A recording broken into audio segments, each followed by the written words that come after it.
Good, hello. So the last time we discussed was about the drawing of a number line using the system. So we want to go to the next step, that is on bearing. How do we use the system to draw the bearing?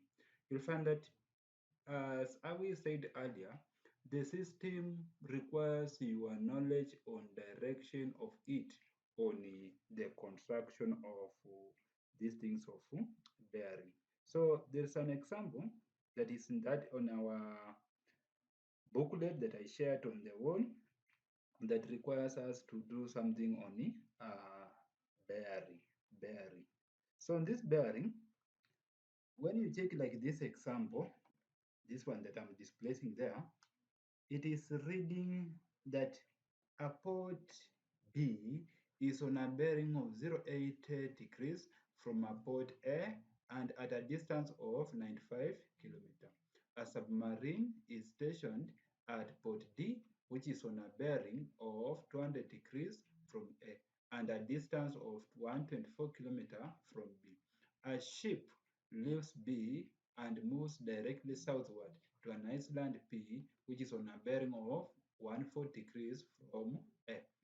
The submarine at D, on realizing that the ship was headed for Iceland P, decides to head for Iceland P to intercept the ship. Then you are asked to draw a scale diagram showing the relative positions of A, B, D, and P. Then you have also been added a scale that once represent to 20 kilometer, meaning that 1 centimeter on the drawing length would be the same as the 20 kilometer on the actual length. So quickly, you can just go to the word. Then that space, I go to insert. Then I go to object. There, that's where we have the object. Then under that object, I go to that system open.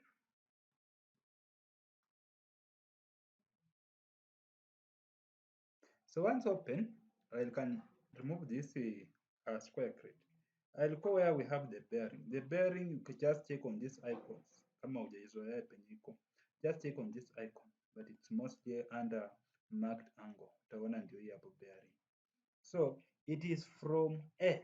So I can say that from A, okay, kuja up and then you track like that on your screen.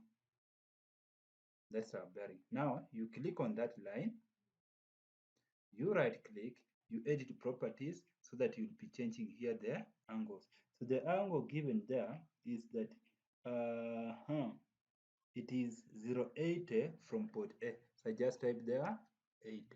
You'll also check that before maybe kama hujawahi hii system, kuna vitu zingine inafaa uset. Kwa mfano hapa utoe the tick for show arc one check, utoe hizi vitu wapi, utoe show east west south, upake tu na show north alafu show cross peke yake. Hiyo ndio utahitaji. Hapo una type to 80 without degree, just type 80, the system automatically will give you at 080. Utaona this one is 080 degrees. If you have been given the angles, remember that the system is designed so that it measures the angles in clockwise. That's a compass bearing. Is it called what? The true bearing. The true bearing. So if you have been given the compass bearing, you need to convert into compass bearing by sketch. So you find that after identifying the angle, just the same way we normally do in books, after identifying the angle, you go for the tool of the line, and the line is 95 kilometer. So you find that my 95 kilometer, as per scale, it will be 95 divided by 20, so that I find that this what? It is 4.75.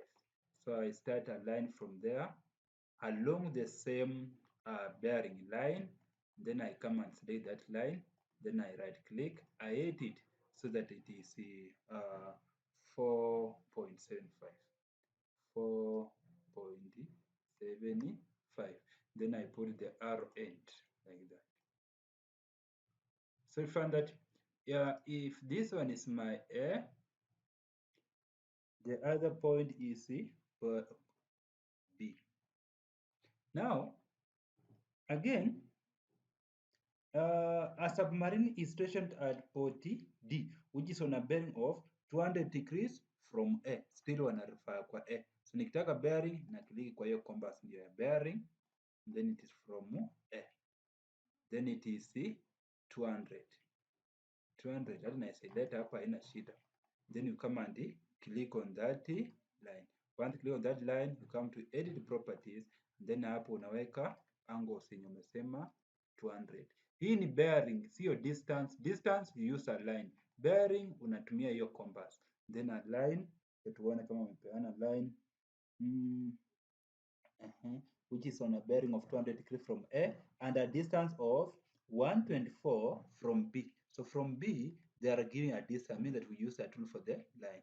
But the distance now, that 124 divided by 20, you'll find that it is a distance of 6.2. So if I want to identify the distance by arc, I'll go to the arc, then compass, then I set the radius of the compass to be 6.2, 6.2, like that.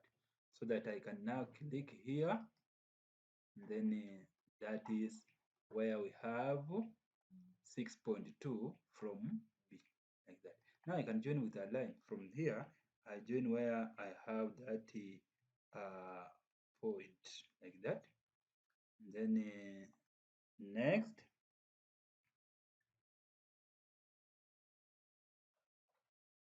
a ship leaves B and moves directly southward of Iceland. Directly southward, here ni compass bearing, na click kwa hiyo compass, then it is from B. Directly southward, it is an angle of what? 9, is it 90? Let me check. It's an angle of 180 degrees. 180 degrees. 180 degrees ndio hiyo ya directly southward.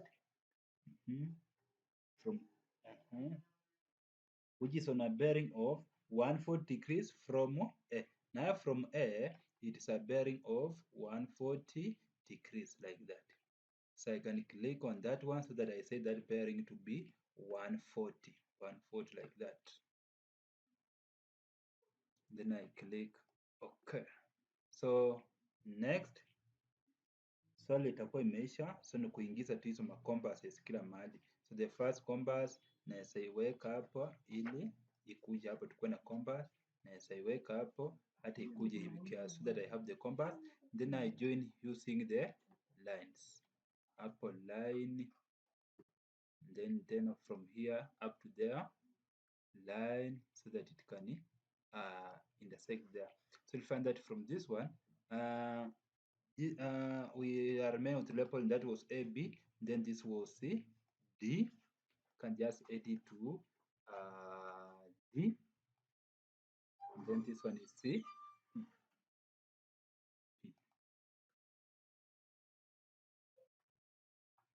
P. So before you close the system, once you are still on this system, you can answer the remaining question. Like the question number 1, the distance from A to B. From A to B. A to B, there was a line that we joined from A to B. A to D, not A to B. A to D, ndio hii hapa. There's a line that we join from A to D. So just click. When you click, the line will be selected. You right click. When you check edit properties here, it is giving 2.3. You cannot give 2.26 because remember that the distance to far ruler is 0.1. So 2.26 we can round off to 2.3. So that is 2.3, but do not forget to convert as per the scale. If you convert as per the scale, it will give us a 44. So 2.2, 2.3, it is the answer that is can be accepted as per this one if we give an error of 0.1. Good. Then another one, the bearing of submarine. The bearing of submarine from the ship was setting off from B. Submarine is here. Then the submarine was here. Then from B, the submarine was here. Then from B, that is bearing. Bearing unatumia hii compass ndio inapeana bearing. so that ukuje uiweka hapo, then ukuje ujoin hapo kwa submarine which was D. Then after that you click on that line, you right click, edit properties, utaona imekupea hapo the bearing is 242 degrees na unachaza kwa karatasi. So the bearing of Iceland P from D. So bearing of Iceland P from D. Ukitaka bearing unakuja kwa bearing. Then it is from D. So nita stretch from D nilete tu ikue kwa hiyo line inaenda P, then nikuja ni click. Unaona? Ikiclick ili ni usiklik, unaona ukiclick hivi ni line itakuwa selected, imeonyesha huko na huko. So unaklikia penye umechora ukafikisha. So when you right click, you'll find that that angle is 122. So that bearing is 122. Then hiyo ingine tena unaweza ifanya. So when I close the system, you'll find that the diagram will be redirected to the what? That's C. Good. You find that now that's our bearing. Then another question, I want also to do another one on the same bearing using the system so that we understand better. There's another example here. Check hii yenye inakaa hii skati. Hii inakaa skati. An expedition has 5 sections: A, B, B, C, C, D, D, E, and E, A. B is 200 meter on a bearing of 50 degrees from A. C is 500 meter from B. The bearing of B from C is 300. The bearing of B from C, it is 300. This 400 meter on a bearing of 230 degrees from C is 250 meter on a bearing of this one. So pia hii tunataka kuichora na imetumia scale ya 50, meaning that we will convert into the drawing length so that we draw it tuone ni nini itatuletea. So quickly you go to the word. Let me start here.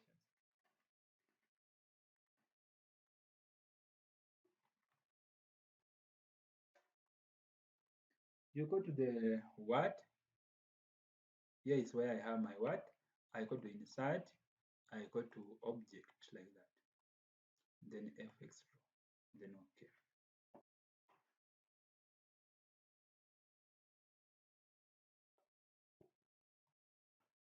Then dirty hash.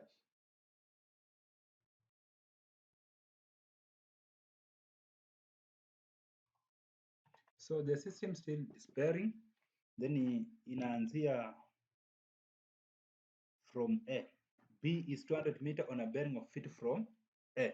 So starting point A, naenda kwa hiyo compass so that nianzie hapo from A, can see. Then nakuja na select a line na set hiyo bearing wamesema it is 50 degrees. So I just type there 50 like that. Then okay. Then I can now go to the tool of the line so that nianzie hapo, then nikafikishe tu hapo. Ndio nikuje ni select a line, then edit properties, na hiyo line it was 200. So 200 with 50 itakuwa 4 cm. I can use the arrow hand ya hiyo line like that. Ama hata unaweza tumia compass tool to mark that arc was 4 cm. So I have here A, I have here B like that.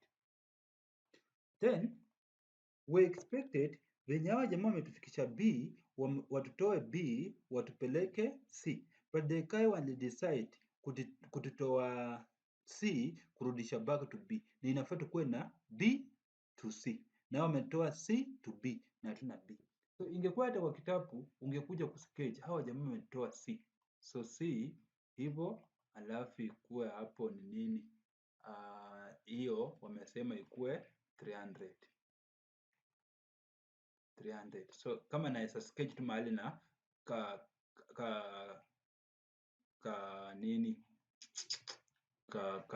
kalamu na karatasi so that this one ikuwe C. So when this one is C, wamesema B from C. Hii nimechora kando ili nisaidie kupata hapo. From C ndio hiyo. So nitajiuliza na sasa ikiwa hivi kutoka B kukuja C itakuwa nini? Utaona nikichora hapa anywhere any other compass nikichora anywhere any other compass like hapo, like that, so that badala ya C hii ikuwe B. Hivi ndio huwa tunafanya kwa kitabu hata juu jamaa ametupea from C to B, from C to B, na mimi nataka from B to C ndio nipate ya kutoka B kutupeleka kwa C. So if that the case, from C to B it is 300. So nitajiuliza from B to C ni nini? Utaona nikiklikio compass, when I check edit properties, you'll find that that angle it is 120. Mean that from C to B it is 300, but now from B to C it is 120. So I can use that one to identify that C from B to be a C 120. So hapa penye kuna bearing I put there 120 degrees. So ikishanisaidia hivyo, I just come and highlight this one zote, then I space to delete. So this one is 120. Unaona hata nikitembeza hii inaonyesha kwamba ni 120, but I want to identify by distance is a distance of 500. So 500, I use that tool of the line, then I draw a line along the first one like that. Then I come and select, I make it, the toy length now will be 10. Then I can put the arrowhead like that. Next, alafu hiyo ni nini? Hiyo ni C. This one is C. Next, D is 400 meter on a bearing of 230 from C. So 230 from C. Naenda kwa hiyo ka bearing from C 230. Naweza kuwa mahali kama hapa. But I'll edit, then you come and click on it to edit. It should be 230. 230 like that. Then you click OK. Then you go to the tool of the line like that along this one. Shafika hapo, I come and select the line, I right click so that I make sure that it is 8. So nikitype hapo 8, the end naweka this arrow and like that. So kishakuwa hivyo, next we have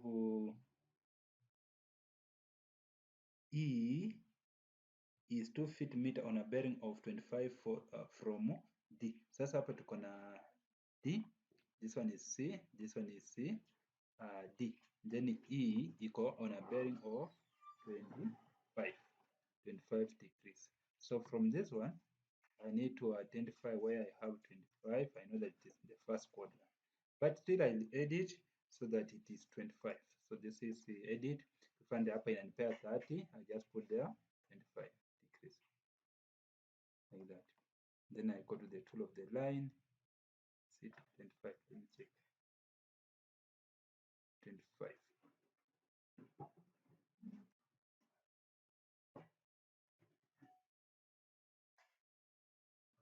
What is happening? Let me draw.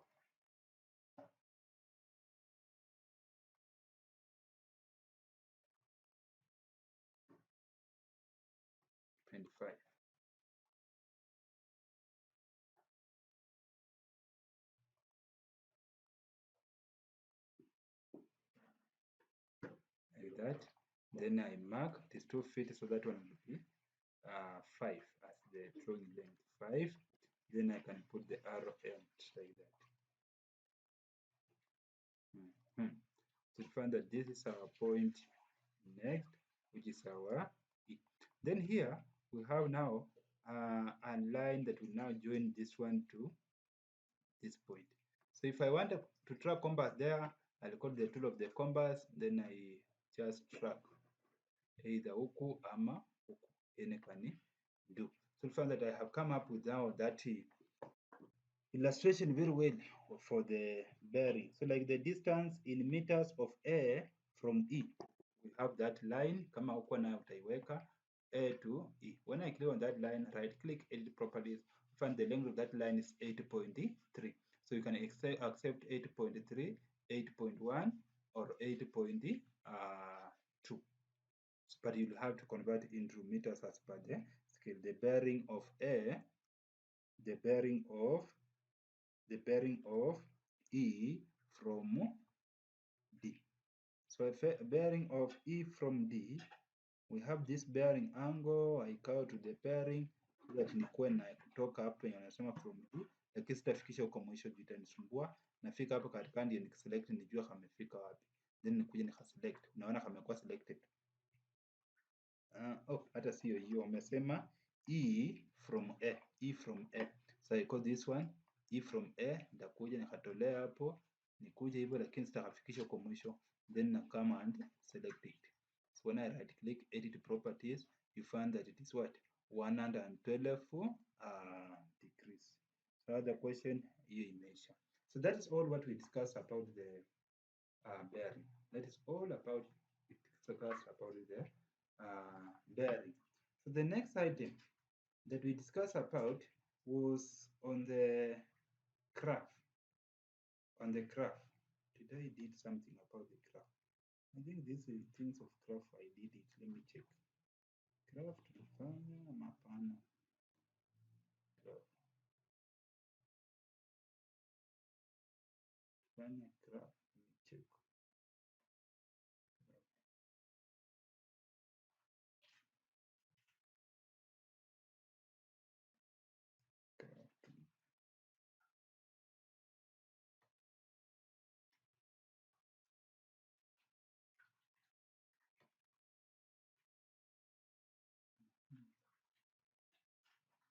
Graph tulifanya part of it. I think we did part of it. It was just remaining a small part to finish. Check kama nilifanya mapana.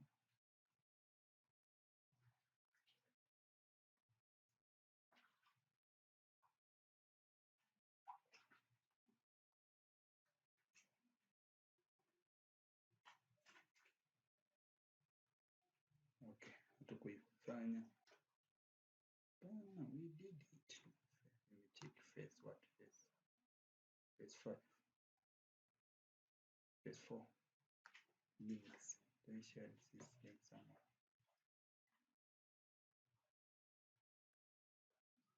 Graphical work, we did partly. We did it partly. Good. So under the graph, we did those things of setting that scale. That is how to draw a graph paper, tuliongelea. How to draw the Cartesian graph with Cartesian, hiyo pia niliongelea. So what we want to do just next is now how to draw the function graph. This function graph, we did this function graph. Function graph tulifanya. So archive nilifanya in a previous link. So what we are remaining about is on histogram.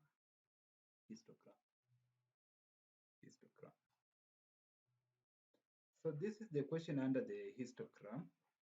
If we, for the histogram, waves tulifanya, that's trigonometric ratios.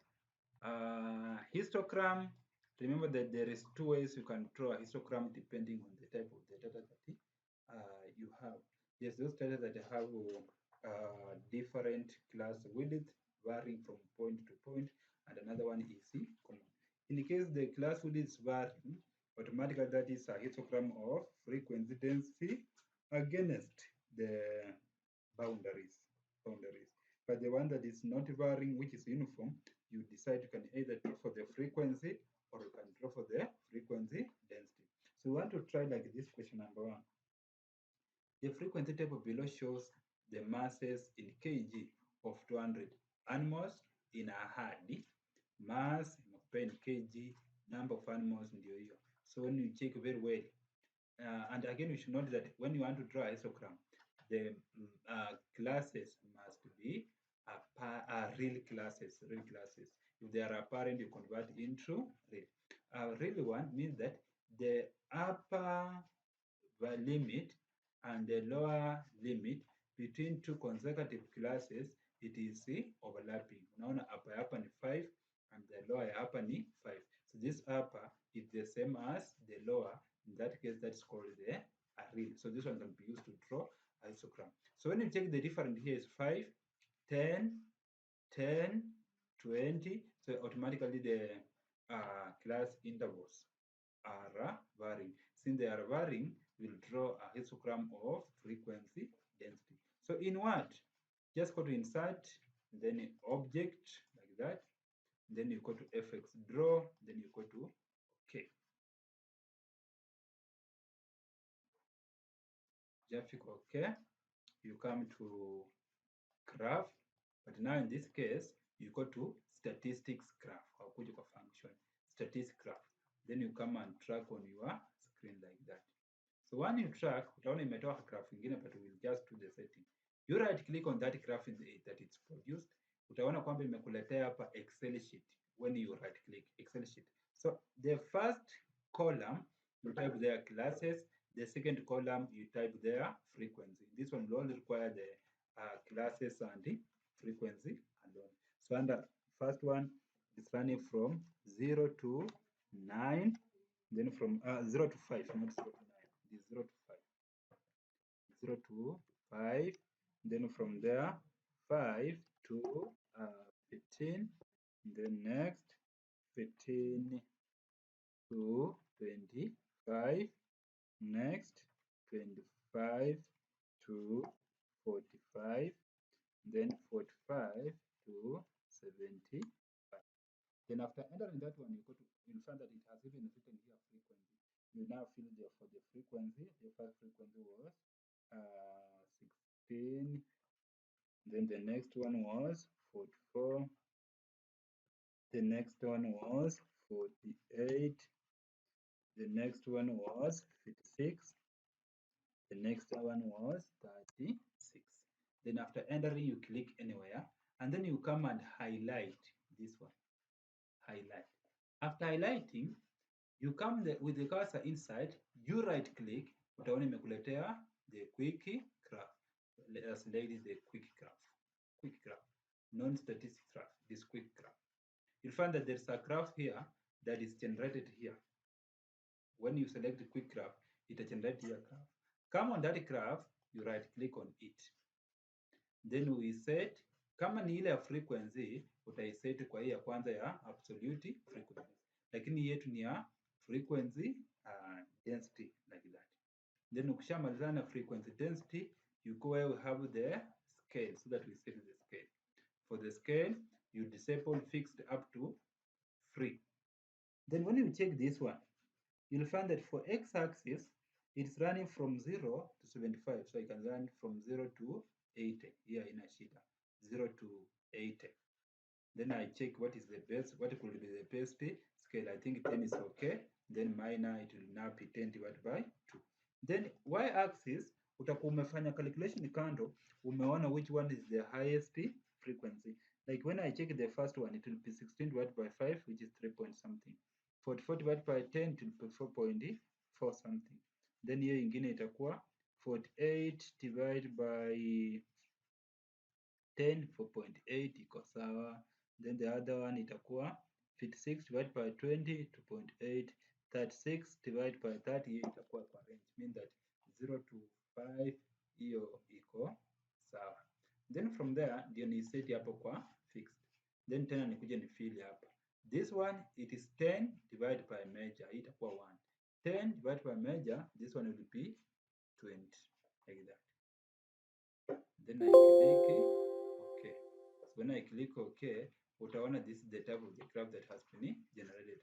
But you right click on it because yako utaona haitakupea hiyo kitu. So ukisha right click on it, you'll go to dataset 5. Dataset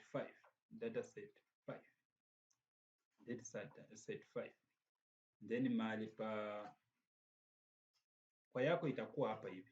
Kama iko hapo hivyo, utakuja utoe hiyo auto check so that you select hapo the type of brush yenye unataka, alafu hapa itakuwa brush color yenye unataka, then you click OK. Naona yangu imepotea sasa.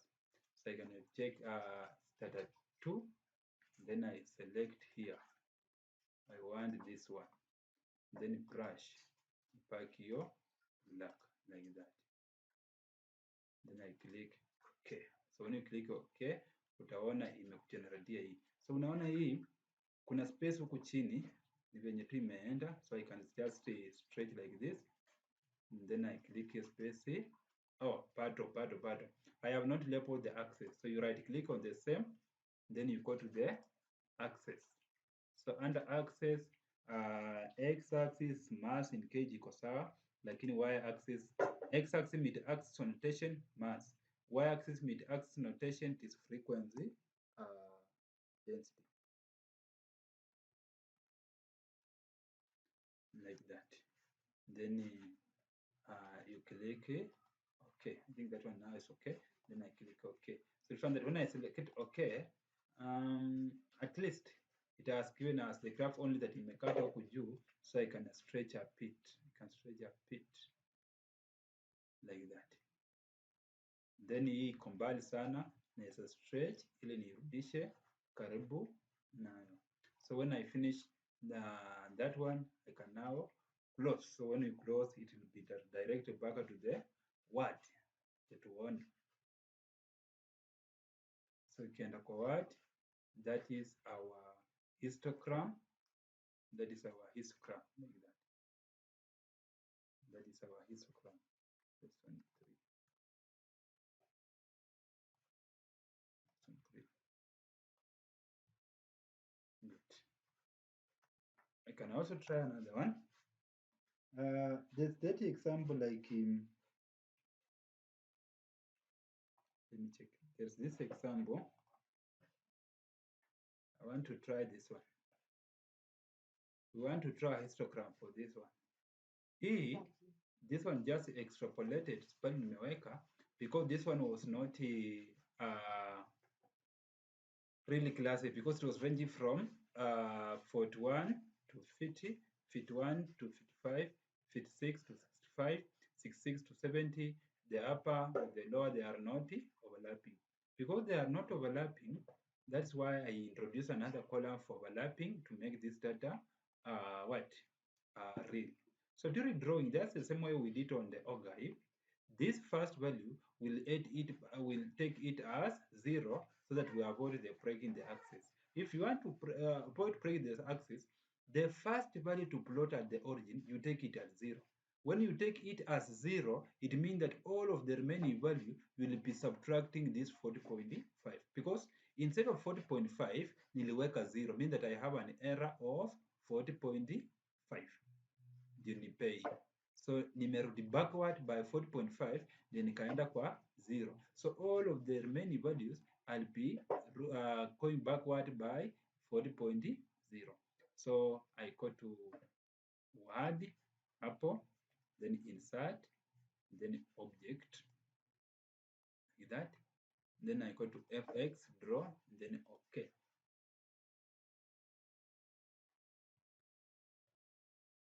Then from there, I just go to the statistics graph. Here. Then you track on the screen. After tracking on the screen, come and click on that graph yenye imechora hapo. Right click, however it is, right click itakuletea kwa hiyo statistics graph.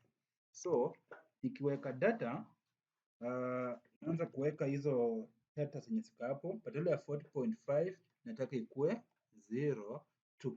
So badala ya 50.5 itakuwa 50.5 minus 40.5. You find that it will be 10. Next, itaanzia 10 to badala ya 55.5 itakuwa 55.5 minus 40.5.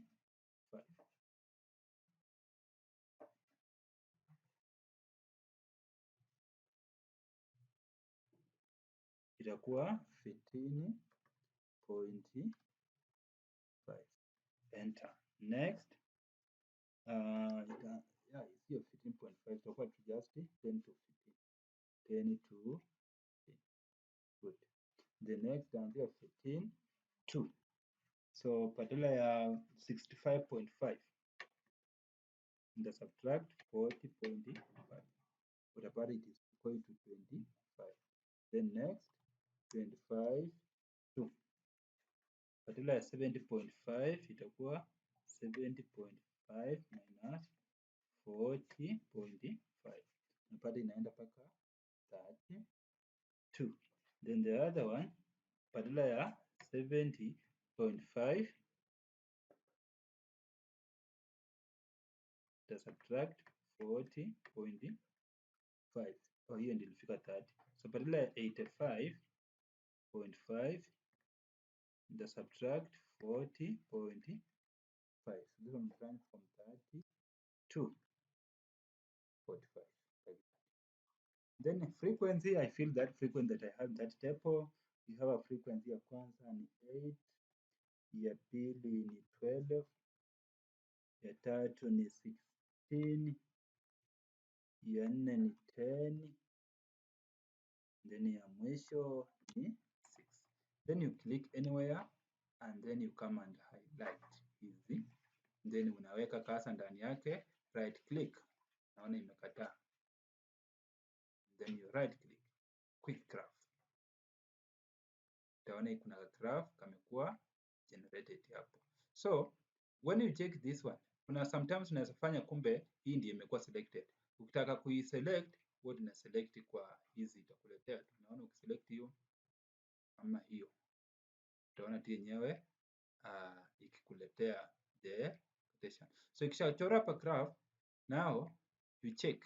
When you check the values of x, it's running from 0 to 45. 0 to 45. So the sketch will run from 0 to 50. So I right click kwa hii graphic hapo, then I go to the histogram.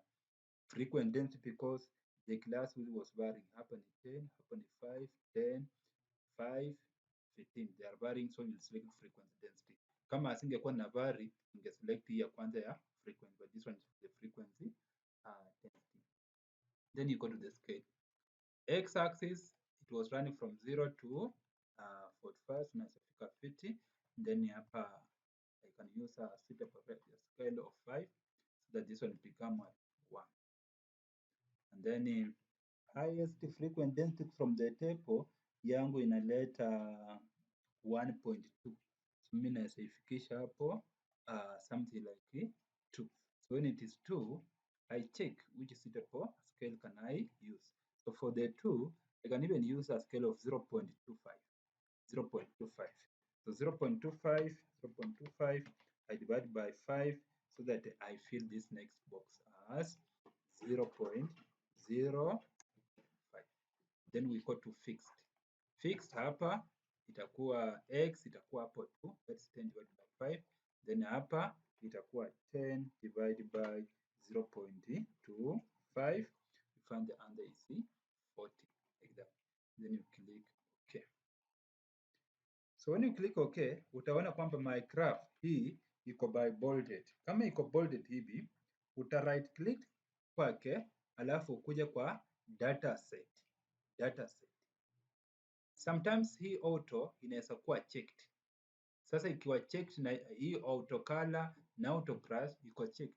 Kama iko checked, check zote kwanza. Remove the tick. Ndio kuje brush style hapo, uselect which kind of brush do you want. Unataka hii ya forward ama unataka ya backward. So if I want forward, na select hiyo ya forward. Then nikuje brush color, unataka color gani? Kama unataka black ni sawa. Ukitaka red ni sawa. Let me pick red. I can set as default nisisumbue kwa next colors like that. Then hapa imetoa brush tena like that. Then I click, nikata right click, then I go dada, I select brush. Why? Kwa nini dada? I select brush. Select brush, alafu niweke hivyo. Select brush. Mara hii imeringa. Ilichora nzuri ya kwanza, right click, data set, then niweke hiyo, acha niweke hii color yenye nataka.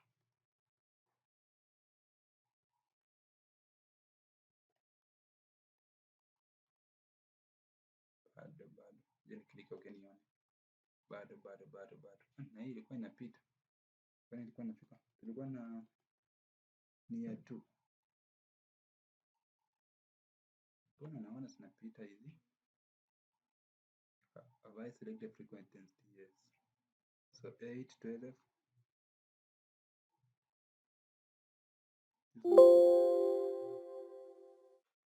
This one should be what? Kuna 16 then 10. This one should be 16 like that.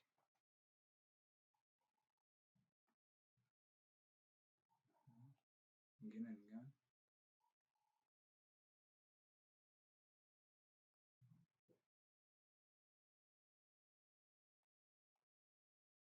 Okay. Have highlighted now, it's okay. Oh, inataka ni highlight tena. Have highlighted. So acha tuone. Okay. Tuletee nitaka. Na hii moja kielele imepita. Frequent density yake iko high sana. Let me check ni gani. Ya kwanza ni class interval ya 10, 0 to 10. Ya pili 52, 25, next 55 to that is also another 10,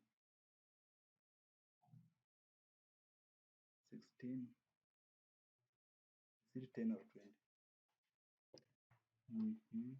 This should be 1.6 or so. Got it. So I think I played with it wrongly. I can adjust the scale hapo, and per scale wacha nifikishe kitu kama 3, si mbaya.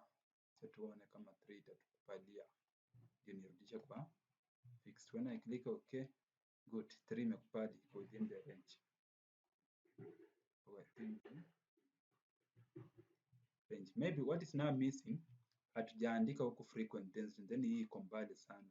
So because iko mbali, I can just track and nirudishe near like that, then I right click on it, alafu right click on that graph, niende kwa axis, so that hii x axis nikiangalia hapo umetupea kama mass iko sawa, then the other one is for the frequency density like that, then I click okay, then here tena okay. So utaona sasa imekuja vizuri, so that when I close utaona inakuwa directed to the word, and that is our histogram.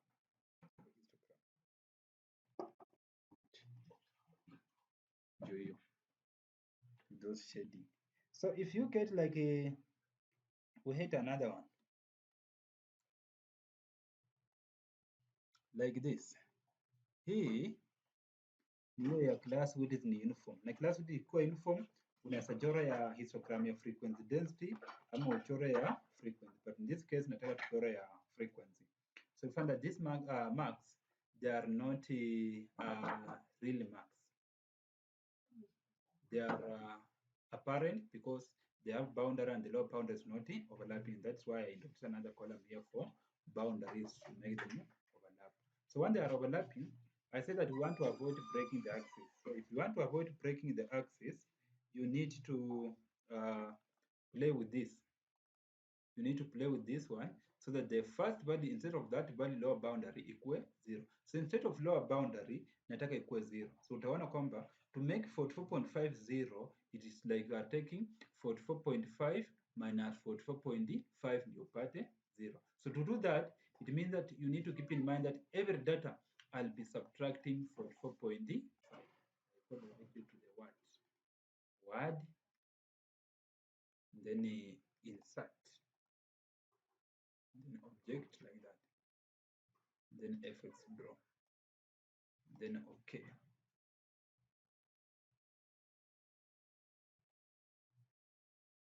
Good. Like that. Then from there, I select this, I come to studies graph, then you track on your screen like that. Unaona anakaa kitu kingine funny funny, lakini usishangae, just right click on it, then kuja hapa, anza kuenter. So 0 to that is 49.5 minus 44.5, napata 2.5.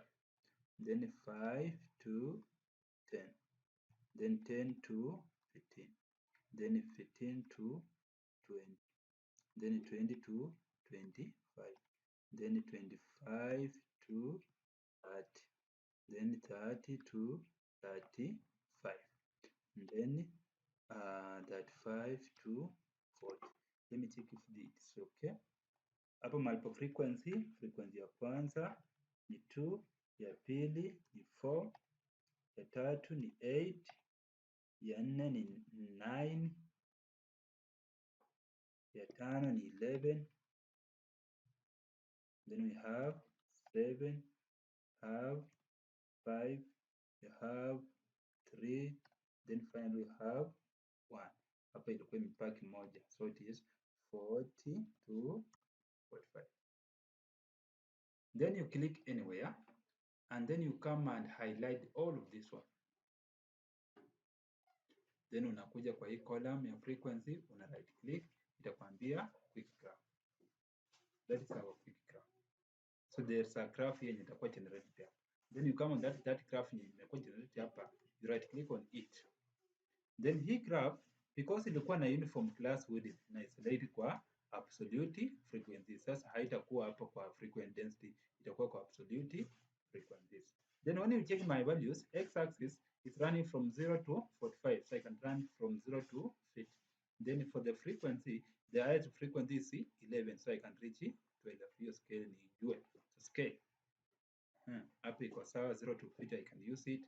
Then hapa 0 to at least 12 iko sawa. Then I can use an interval of 1 1, example 1 1, so that equals sasa 0.2.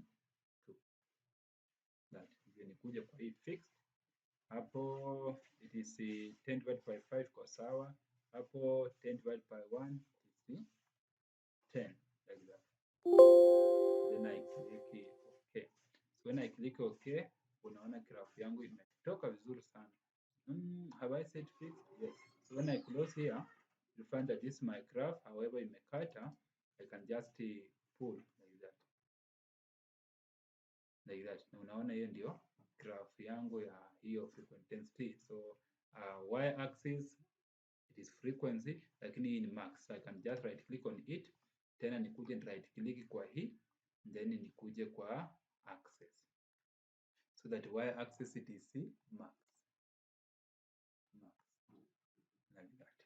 Then you click okay. Hii ingine ilikuwa frequency, sio frequency density. Then again okay. So you find that this is my histogram. So when I close there, you'll find that I'll end up with a very nice histogram yenye nilikuwa nataka kuichora, like that.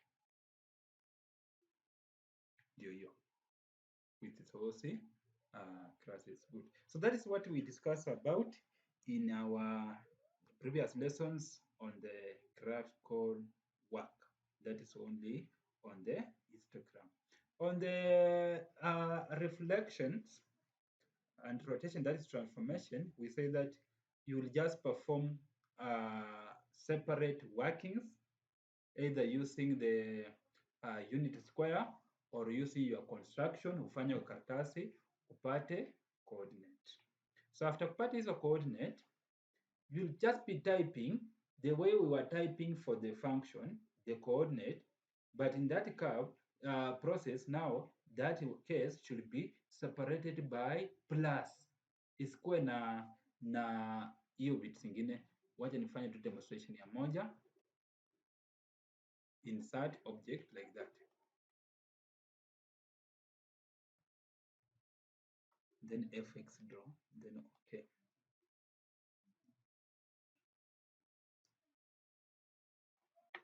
Good.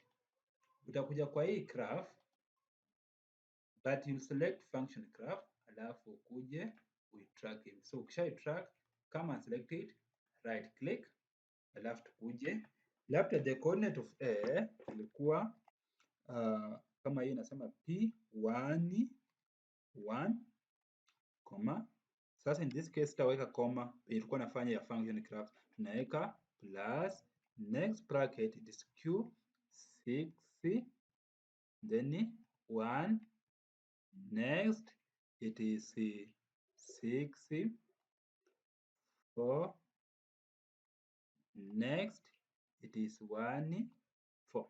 But remember that when you are joining a transformation diagram, you join in order. Ukifika kwa last point you join to the starting point. Hii plus inamaanisha kwamba I'm joining with a straight line, so plus means joining by a straight line. So nimejoin P to Q, Q to R, R to S. So S kwa sababu ndio last one, I'll join now S mpaka to P which was 1 1 1 1. Hiyo ndio coordinate. You press enter, alafu umefanya ingine tena, umepata coordinate like this one. The coordinate ya next ulipata P prime -1 then 1 tunaweka plus, then Q prime tumepata 4 1, then R prime -2 then 4, then S prime tumepata -7 then 4. Ikifika ya mwisho na join back to the starting point which is -1 1. Oh, I missed here. Here should be plus, not comma. You add those brackets like that. Haya, nikimaliza tena nafinya enter in case of another diagram. So kulikuwa na another diagram ya P double prime. So in this case P double prime tumefanya calculation na tumepata kwamba P double prime it is 1 1, alafu 1 -4, then 4 then 2 then 4 7. Hiyo ndio mwisho PQRS. So nikimaliza na join to the starting point which is 1 1 like that. Kuna mahali nimesahau nikaweka comma, it should be plus like that. So delete, then I put the plus like that. So ukishamaliza hivi zote unaangalia which one is minimum value on the x and what is the maximum value on the x, so that when you are drawing you make sure that they are catered for. So I call the scale, then I set free. I check the minimum of x is -7, so I can go up to -8 for example. Then maximum ya x it is 6, tunaweza ifikisha hapo kwa 7. Then from this one hii scale iko sawa. For x, y-axis minimum yake ni -4, tunaweza fika -5. Maximum yake ni 7, sasa tunaweza fika kitu kama 8, alafu niweke hii scale ya interval ya 1. Remember that for the transformation, the scale on the x-axis must be equal to the same scale on the y-axis, because the figure can be transformed to any quadrant. That's what you should know that. Then from there is when I now set the scale to the fixed. Then I use this one, find that it still remain 10 10. So when I click OK, you'll find that I've come up with my graph, only that hii graph imekata. So nashika kwa kona na stretch tu, na stretch ifike penye nataka.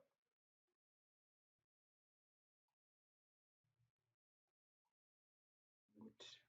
I think there's somewhere I missed. Let me check wapi nilipotelea. Ya kwanza coordinate ni 1 1 plus 6 1, hapa ni plus hiyo koma DC plus 6 4, then plus 1 1 like that, then hapa pia ni plus hiyo koma kwa imetoka kingine. Let me click OK nione, na hii imepaki moja na plus moja. -1 ni ya kwanza tu, 1 1 yes, Q 6 1, then hapa kuna comma prepare plus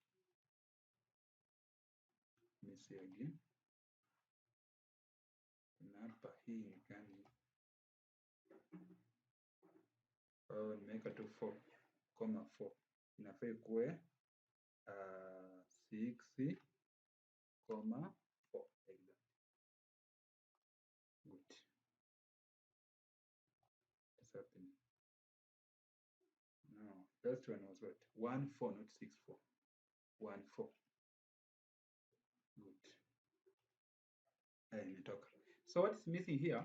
You'll find that the plot are dot, so I need to change them into stars. So to change them into stars, you just click on it, you right click, unakuja kwa function property, una click mbele ya hiyo coordinate, alafu point style, unaweka hiyo ya cross like that. Then I click it, okay. Unaona hii imebadilika. Again I right click, function property, naenda kwa ya second one, point style, naweka hiyo like that.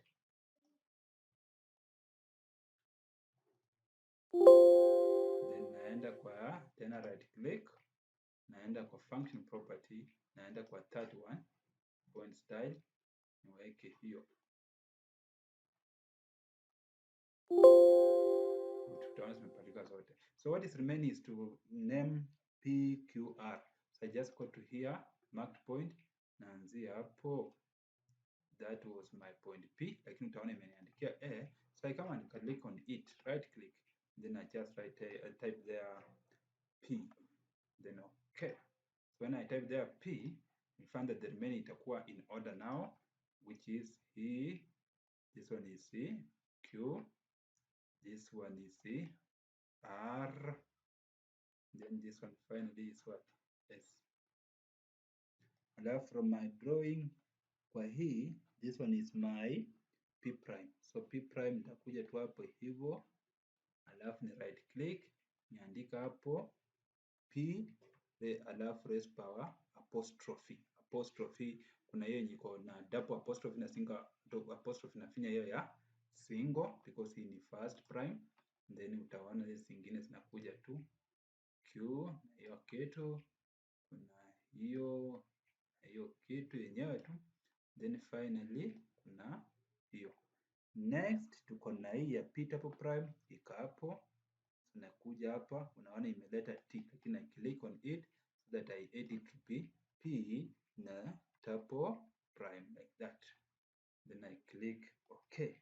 So the remaining itakuwa in order, where this one now when I track itakuwa Q double prime, this one inakuwa R double prime, then hapa inakuwa S double prime like that. So like that, the diagram now is through. When you can control A so that you group as an object one, then you close there. So when you close, you find that this one is redirected to the what. Good.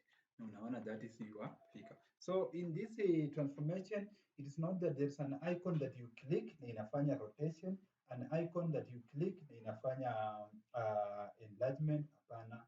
I normally just use a unit square. I multiply to get the coordinates so that I can just plot those coordinates by myself doing by plus. So that's all about the graph. Kindly allow me to stop there.